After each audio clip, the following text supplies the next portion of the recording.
All right, welcome everybody to Star Changers. My name is Kathy White, and my guest today is Irma Matos. Welcome, Irma. Thank you, Kathy. Thank you for Yeah, inviting me. you are very welcome. Can you tell us a little bit about your background? I know that you came from Cuba, and if you can tell us a little bit about your transition from Cuba to America. Well, when I came from Cuba, it was in 1970, and I was 14 years old. We came. There were six of us in the family, and we met up with my godmother.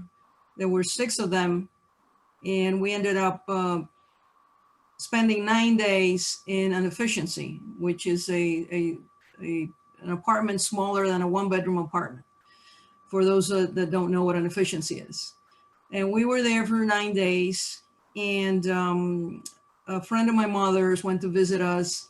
She had just come 6 months before, but was able to save up enough money to loan my mother some money to rent an apartment. And so thanks to her, we were able to do that.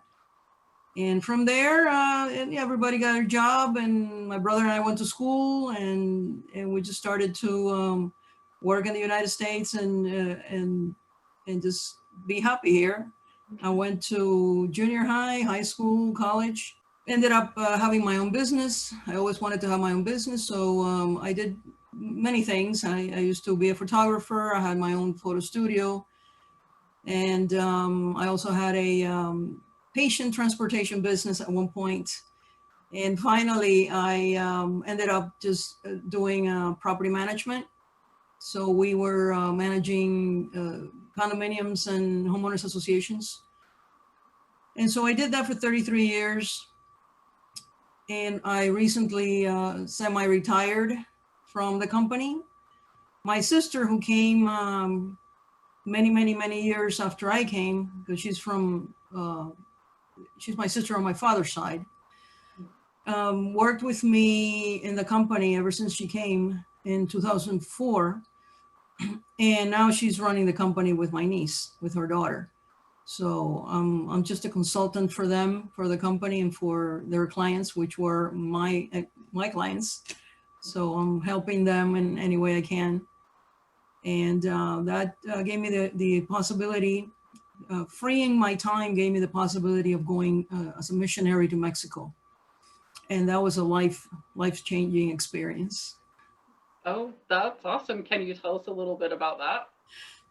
Yes.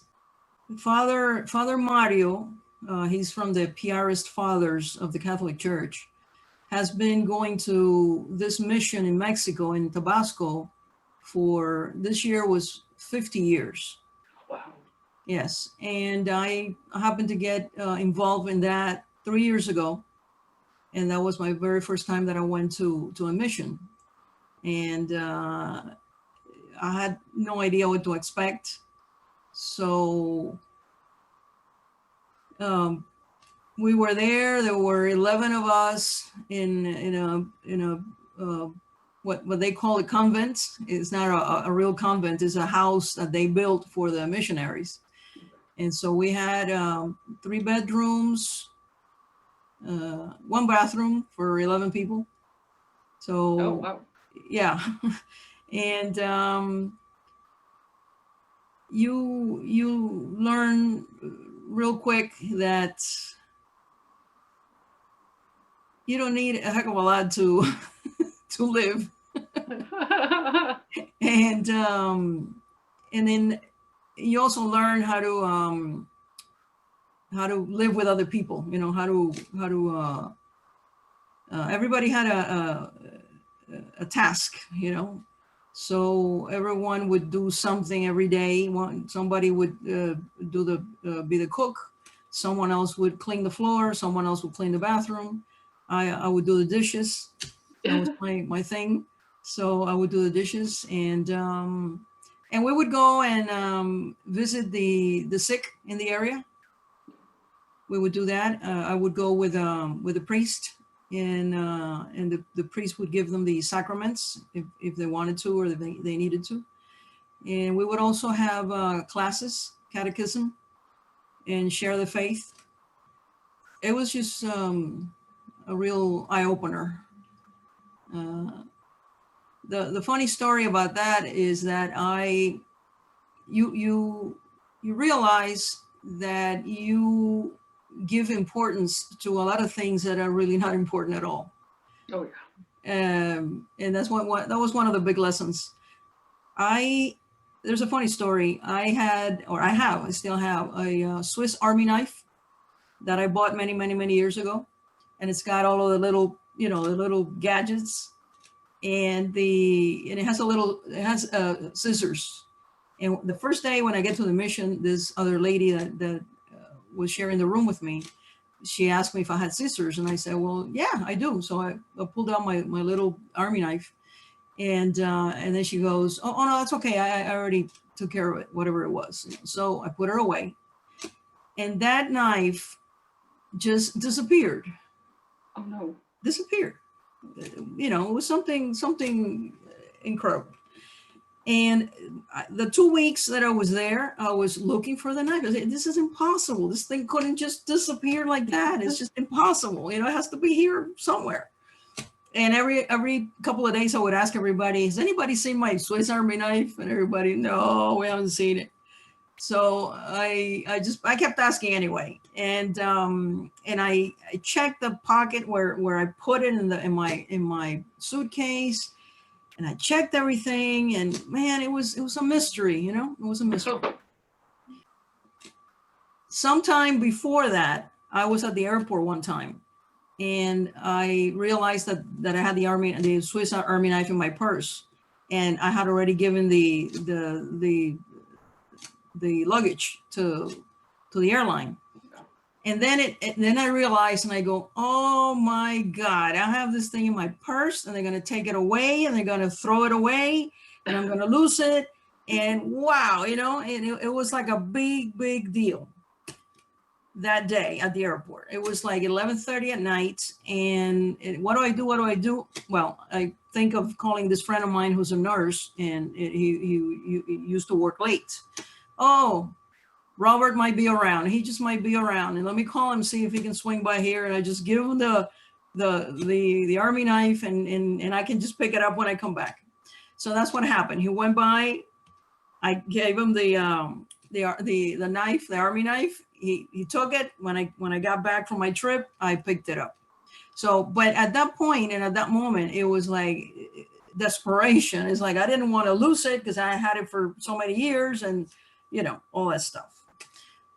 So I'm at the mission, and I realized at the mission that, well, if it doesn't appear, if I lost it, what am I going to do? I'll buy another one. I mean, it's not a big deal. So I realized that it wasn't a big deal. So I had what I call a mystic experience. On the last day, when I was packing my suitcase to come back home, it was in the same pocket that I had checked 100 million times. It was there. Oh, wow. I couldn't believe it. I just looked at it. I go, where have you been? It's like, what is this? So that's why I always say that God has a great sense of humor. He just made it invisible. The whole 2 weeks. It's like, you don't need it. You don't have to worry about it. You don't need it. It's not necessary. Let it go. And that was one great lesson. It was, you give importance to things that are not really that important. Yeah. Life. And then I learned that God has a great sense of humor. He just, it was a mystic experience. Honestly, it was something. I mean, I couldn't believe it when I saw that thing in the same pocket I had checked 100 times. It's like, wow. Anyway, great lesson to learn. Well, I totally agree with you that God has a sense of humor, and we tend to put value on things that we really shouldn't put value on. And I can tell you some more things that happened. And the mission was like wonderful. I mean, it was just one thing after the other. When I got to the airport at 4:30 in the morning, the day that we were leaving, I lost one of the soles of my boots. As I walked through the door and entering the airport, the sole, one of the soles of my boots just went out. Oh, wow. And well, the boots, I've had them for a long time. You know, I had them in my closet and I hadn't used them in a long time. They were practically new, but I had not used them a long time. I guess when you keep shoes put away in a closet for a long time, they kind of disintegrate. I mean, I don't know. So lost the thing, the sole. And I'm thinking, wow, I haven't even left yet. And things are happening that are not really that good, you know. Yeah. But I had just walked in, so I still have my suitcase with me. So I opened it up, I pulled out another pair of shoes, put them on, threw the boots away. You know, no big deal. I said, you know, fine, well, let's move on. So that happened. And one time, oh yeah, when I get to Mexico City, we end up going to, I believe it was a Walmart, and I did not have waterproof shoes. And sometimes it rains, and you know, and you need that type of thing. Yeah. Well, actually, my boots were waterproof, but I had them no more. So we walk in this Walmart before we actually get to the mission, and the first thing I see is a rack of like rubber boots for water. So I try them on. And I'm very picky. I'm always, you know, I try things 100 times and I make sure everything is just so, and, you know, and I triple check everything. And so I got my boots. All right. So I'm ready for the rain. So when there was one night that it just rained and rained and rained and rained all night. And I'm thinking, oh, wow, tomorrow is going to be muddy and there's going to be water all over the place. Who knows what's going to be out there, you know, tomorrow morning. But I was ready. I was ready. I had gotten my boots. So the next morning when I'm getting dressed and I'm going to put on my boots, they didn't fit. Oh, no. They were too small. Oh. And I couldn't believe it. I can't believe this. I've checked it and I tried them on and I walked. Well, anyway, so they just didn't fit. So then I pull out a pair of sneakers that I had taken. Okay. And so I put on the sneakers and the tip of the sneakers get loose. They broke, you know, they just, you know, the glues them together, you know, the tip of the sneaker just went out. I mean, it just didn't work. And so I'm looking at my, my feet, I'm looking at my sneakers and I was like, I can't believe this. You know, these shoes also did not work out. I mean, it's like, this is incredible. So, but I, just like that, I went out. I said, well, hey, you know, I gotta do what I gotta do. So I went out and we went walking and we went to visit the sick and did whatever we had to do with my broken sneakers. And, you know, so not a big deal. So did you have any good shoes? Yes, but I was saving those. I wasn't gonna wear them there. I was saving those for, you know, for when I needed to have good shoes. Oh. Anyhow, it was just one thing after the other, one thing after the other. It was very, it was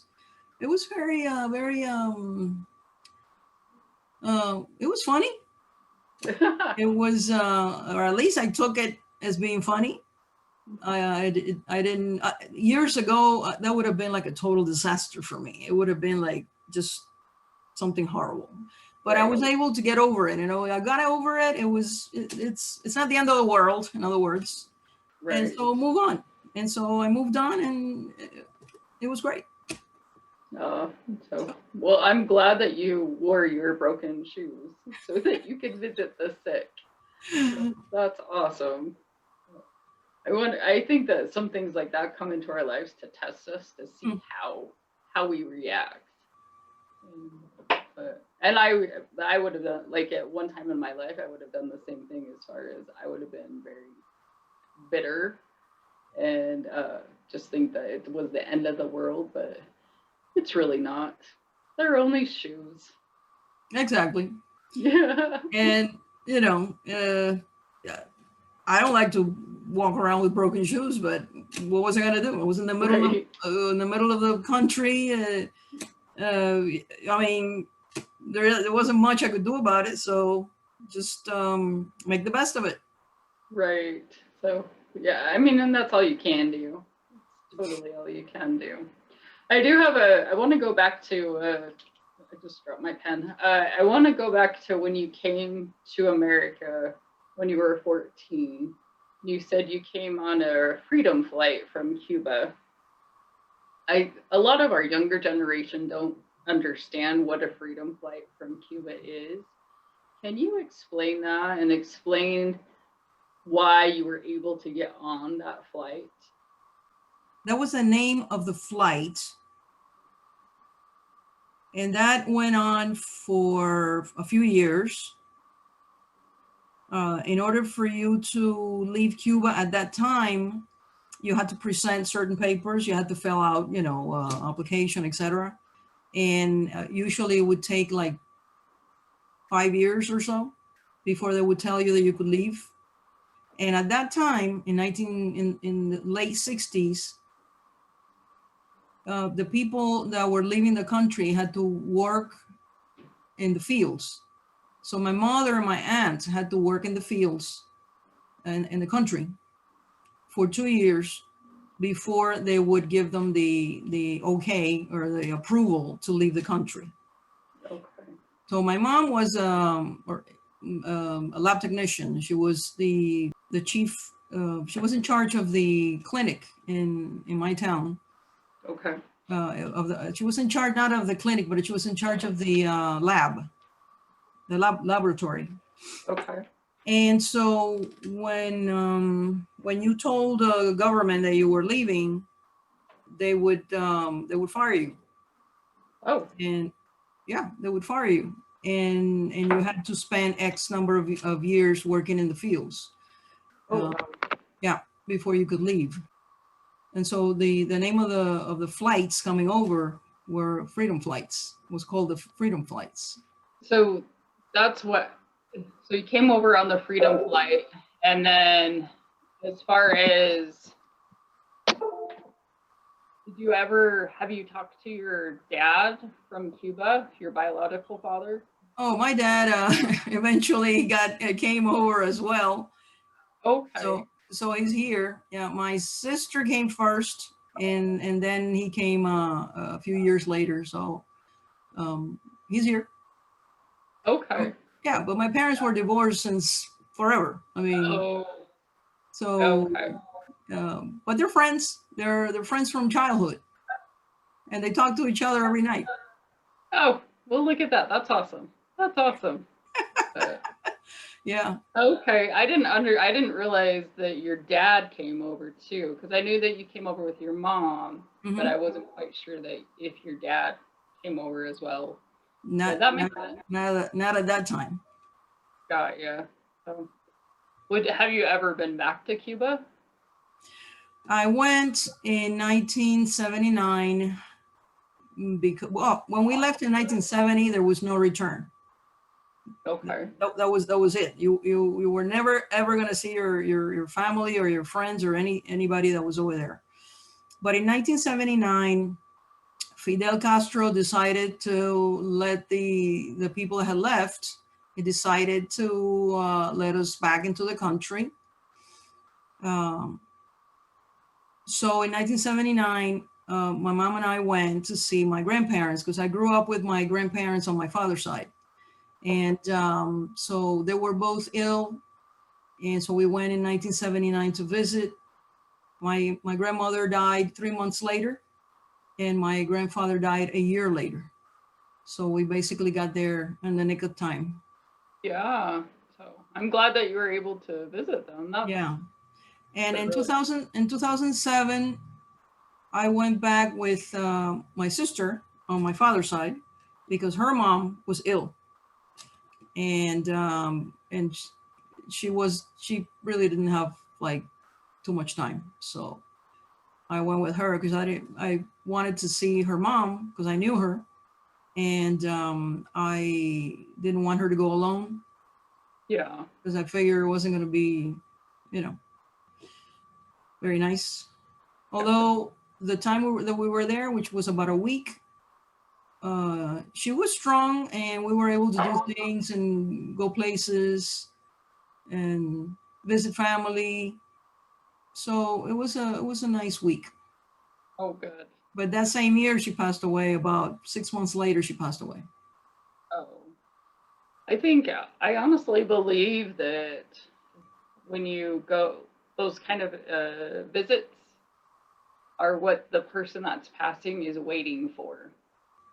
And so I think it's awesome that you were able to see your grandparents and this other person as well. I think that the person passing wants to say their goodbyes in their way. That's my personal belief. Yeah. Uh, So that's the only two times I've gone there. I don't go there on vacation. I don't go there to hang out. I the reason why I'm here and the reason why I came is still there. oh, okay. I Got you. mean, Fidel may have died, but his brother is there and he's the one running things. So it's the same system. So uh, Got you. As far as when you came here and you were 14 years old, I think that that would have been so incredibly hard. And can as a young female teenager, and I know that you said that you said in your video that I watched that you were vomiting because you were so nervous. Can you talk a little bit about that as well, and how did you overcome all of that nervousness and get okay with the changes that were coming your way? well, because there was no return back in 1970, and like I said before, I wasn't going to be able to see my grandparents or my friends or the rest of my family ever again. It was very hard to just get in a car and drive to the airport, and that's the end of that. Yeah. So we went to have lunch at a friend's of my mother's in Varadero. Varadero, it's a town, it's a beach town where we went to. There it has an airport, and we were leaving from there. So we went to her house and had lunch, and I was so upset and I was crying um, that the lunch just didn't sit well with me. So Oh, I just was very nervous and vomited and got dehydrated, and they had to take me to the clinic. And my aunt has to go with me because my mom was the head of the nucleus of the family. And so my aunt went with me to the clinic, and they had to put an IV on me, and there was no place to hang the IV, so they had to hang it on a mop, if you can believe that. I don't like to talk about things that happen in Cuba because they are so incredible that a lot of people might say, that's, she's exaggerating. It couldn't have been that way. It was that way. The mop that we usually use is a T shape. It's a T shape mop, made out of wood or sometimes plastic. And so they had to they took the mop and they flipped it around. They put the T, uh-huh. and then from the T they hung the IV, and my aunt had to hold the mop. Like, because I've lived here in the U.S., to me those things seem foreign, but I know that they happen in those other countries, and so I do think that people here in the U.S. need to understand that we have a great country. You It's have, you have, crazy right now, but we absolutely have a great country to you live have a great country. That is absolutely true. Absolutely true. in. And well, so that happened, and I went back to the airport, and we left the next morning. And I went to school. I went to junior high, started to go to school, make some friends, learn English, live the American dream. Which is fantastic. I think that that's awesome. Uh, what was the hardest part about coming to America? I know you had to learn a new culture, a new language, and find the new friends and whatnot. What would have been the hardest part as a teenager, and maybe even the hardest part as an adult as well?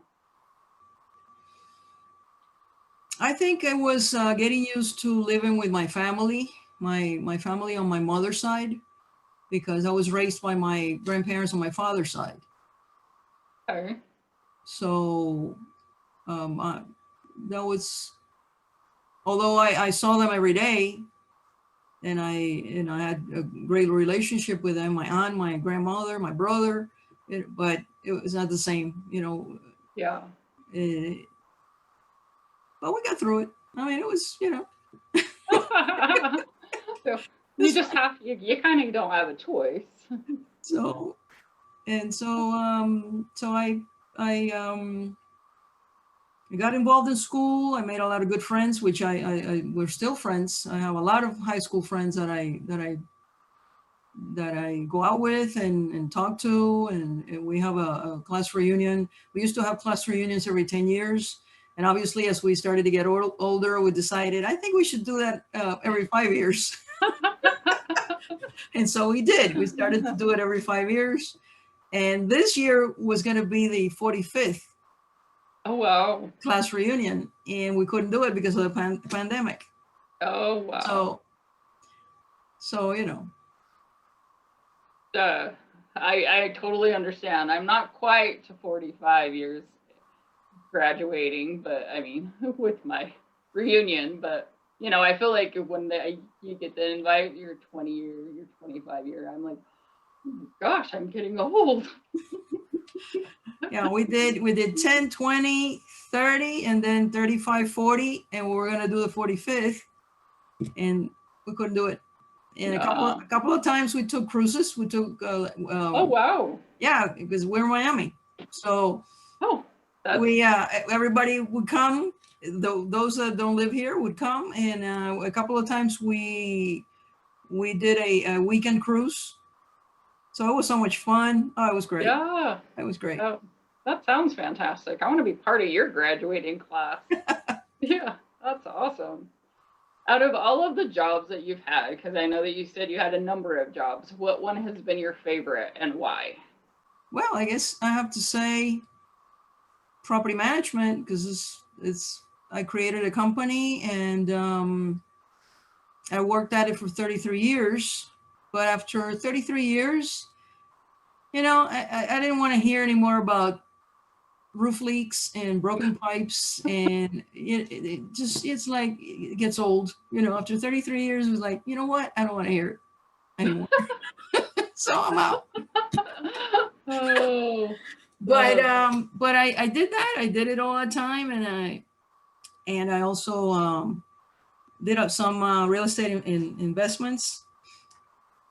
And so I did a lot of things with real estate, and I like that. I like real estate. yeah. I'm curious, do you find that maybe you got into that real estate, the property management, the real estate area because of when you came to the US in that a little one bedroom place that you had to live in the 9 days, I think you said Nine 9 days? days. 9 days. 9 days. Do you feel like maybe that catapulted you into that realm? No, no. I wanted to have a business where I didn't have to work. Let me see, how can I explain this? For example, when I did the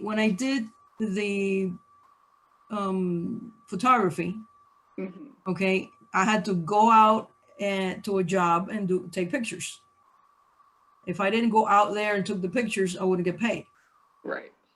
When I had the patient transportation business, I had to go, drive, pick up the person, take it to the place that they were supposed to go, and take them back. If I didn't do that, I didn't get paid.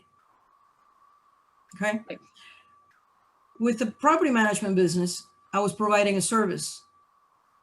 Whether it was me personally doing it or someone else in my office doing it, I still was getting a check on a monthly basis based on the contract that I had with my clients. So I am going to do this, and this for you for so much money. And as long as that is done and I provide the service, I get a check. And didn't necessarily have to be myself doing that. It could be another person that was working for me in the office. So plus it was, since it was based on contracts, they're continuous, you know. yeah. Some clients, we had the contract would renew and it would be for like 10 years or 15 years or 20 years. There's still a client that my sister has. He's been with us for over 25 years. Oh, that makes sense. I mean, and I think that's fantastic. I think that you are the epitome of like people coming to the U.S. to have that American dream, and I think what you've done is fantastic. And so my hat's off to you. So Thank you. you're welcome. I do know that you went to the White House. I went to the president's dinner, but that was at the convention center in Washington, D.C. Okay, so speak a little bit about that. There were like 10,000 people there. It was like huge. But, I was invited to go there as having to do with business or owning a business. And so I went to conferences that they had and met some people, and it was very interesting. It was very interesting. And that one night was the president's dinner, which was, like I said, 10,000 people. It was like a lot of people. And I was with my little camera. And I didn't have spare batteries. Oh no.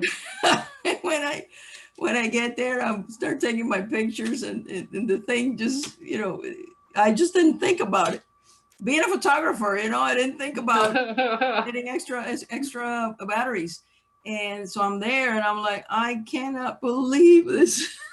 Oh no. So there were other photographers there that were taking pictures for the events.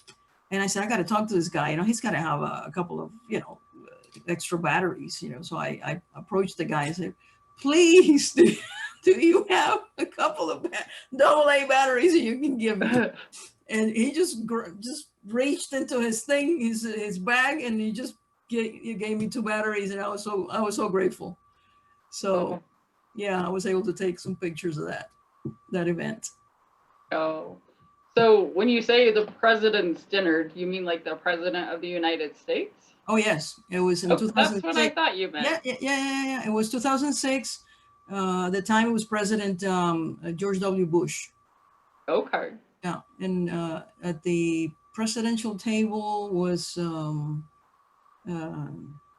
Elizabeth Doyle, Okay. the wife of Senator Doyle. She used to be, I think, the Secretary of Labor. I don't remember, but that would make sense if you were invited to a dinner for businesses. Yeah.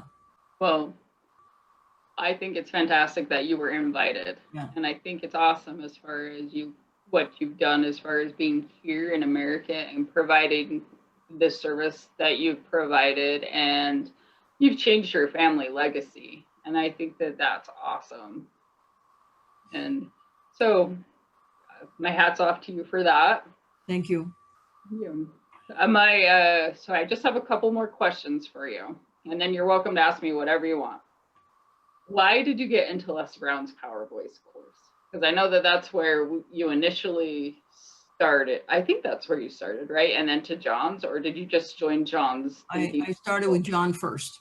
Oh, okay. So, And John is the one that made possible for me to be in Les Brown's group.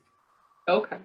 So what made you, what, what did John do, or how did you find John? I'm just curious. I signed up for a summit in the computer, and there were a lot of people that spoke at that summit, and different businesses and things. Real estate was John. Les Brown was one of the guests, and other people, and so I signed up for that, and that's where I met John. And that was the first time I ever saw Les Brown. And then from there, I took a real estate class with one of the people that were there, all virtual. Yeah. And so, and because of that summit, I also went ahead and did the class, or still doing the class with John. Okay. But we did a class that was a month. It was like 4 weeks, and then from there, I went on to the one where I'm now with you. Okay, got you. So as far as now, what are you doing as far as, like, are you doing any kind of virtual classes? Are you doing real estate? Like, if people are listening to this, what would you, or do you have a business that they can look at, or a website, or anything like that? I'm working on getting a website done, and I don't have it yet. I'm learning so many things. I mean, I'm so busy. It's incredible. I'm with John. I'm with Les. I'm I have to finish watching the course that I bought for real estate. Uh-huh. I'm also involved in group funnels, which which has to do with getting setting yourself up to do business on the internet, and doing your website and all that. I'm doing all that. And something that I wanted to tell you or clarify is that I went to school I studied drama and art. I didn't study business. I didn't study real estate. Okay. And but I ended up doing the management because a friend of mine was the president of a condominium association, and they didn't have management at the time, and it was just the right time for me. That's when I was looking to see what it is that I wanted to do as far as business was, and so that's how I started the property management business.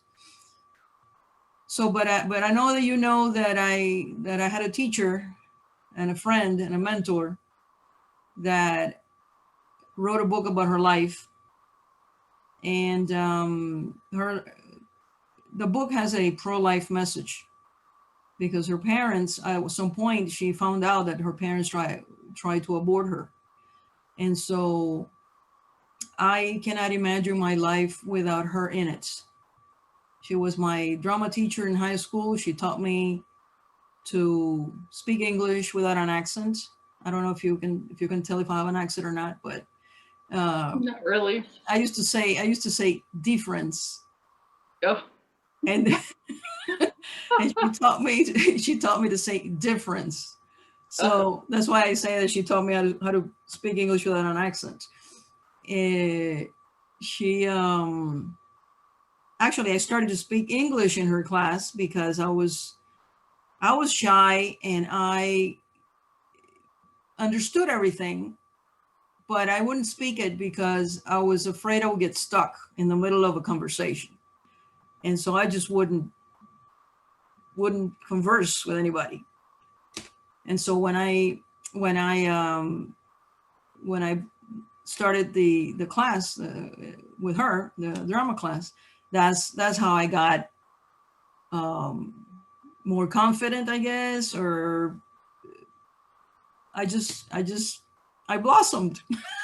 Oh, that's awesome. And So, so it's my goal, it's one of my goals to make a movie out of that, out of her book, out of her life story, because she helped a lot of students. When she used to work she was an English teacher at Miami Senior High. I met her at Miami Springs Senior High. And in Miami Springs, she was a drama teacher. But before that, she was an English teacher in Miami Senior High. And she used to teach Cuban students, Cuban kids that came in the 60s in what is called Peter Pan. And that was sponsored by the Catholic Church. And that what happened was that many parents send their kids here alone oh, to get them out of Cuba, just to get them out of Cuba.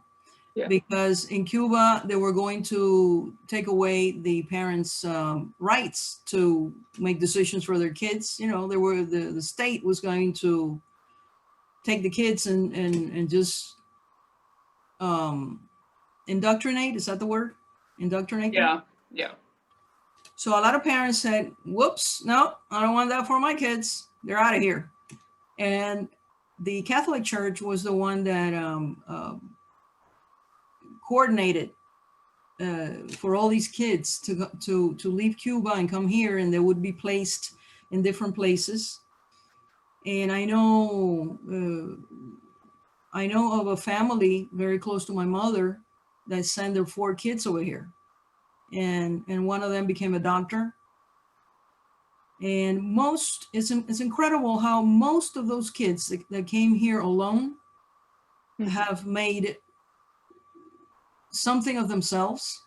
They have made, like, you know, do you know, have you ever heard of Willie Chirino, the singer? Can't say that the singer? Yeah, he's a singer. So, Willie I Chirino? don't know that I've heard of him. I believe I've heard the name because I believe you said something about him in your video. No, I didn't. Oh, okay. No, I didn't talk about this in my video, but he's very famous. And he was one of those kids that came without his parents. And also another one that came through Peter Pan was Ralph Sanchez, the one that got the Miami Grand Prix started. Oh, wow. Yeah, the Miami Grand Prix, the race. Uh-huh. He's the one that started that. So it's amazing, you know. A lot of, or I would say most of the kids that came through Peter Pan are either famous or have done just great things with their lives. So Oh, she, going back to my teacher, yeah. so she got to teach English to a lot of these kids that came through the Peter Pan program from the Catholic Church. And so she helped a lot of people. She helped a lot of students. And in my life, she was my mentor, my teacher, my angel, my friend. I used to say she was my American mother. And we had a great friendship all the way up to the day she died. And I think she wanted to make a movie out of her book, but obviously didn't have enough time. And the book was self-published. She self-published her book. It's not a book that's anywhere. Actually, I have boxes and boxes and boxes of it in my garage. And so I want to get that out there somehow. I don't know how to do it. I have to find out. That's my C goal. Awesome. Awesome. You'll do it. You'll do it. I have to find out how to do it and how to make a movie out of it. And the idea is to save lives. That's fantastic. One of the other motivational people I'm in contact with is Forbes Riley. Do you know who that is? No, what's the name again? Her name is Forbes Riley. No. She is actually in Florida, Mhm. and she has her own studio. I'm not sure as far as what she could do for you, but she could probably put you in the right path. That'd be great. So I will send you her information. Thank you. You are very welcome. But maybe that's why we're speaking. Maybe I don't know, but I always think that there's always a reason. Absolutely. There are no People come- coincidences. Yeah, God has a plan. exactly. All right, so we're coming to the end of our time. Is there any, I have one more question, but before I ask that question, is there anything you want to tell me or ask me or tell our audience? Basically, if I could do it, anybody can. Yeah. If I could come here with nothing and made something of myself and create a business, change people's lives, anybody can do it. Absolutely. I think what you've done is fantastic, like I've said before, and I think you should be very proud of yourself. Thank you, Kathy. Oh, you are very welcome. Okay, so my last question is, if you could go back and tell your 18-year-old self anything, what would you tell her and why? My 18-year-old self. What would it be? Don't waste any time. That's fair. That's pretty to the point. I'm going to write it down.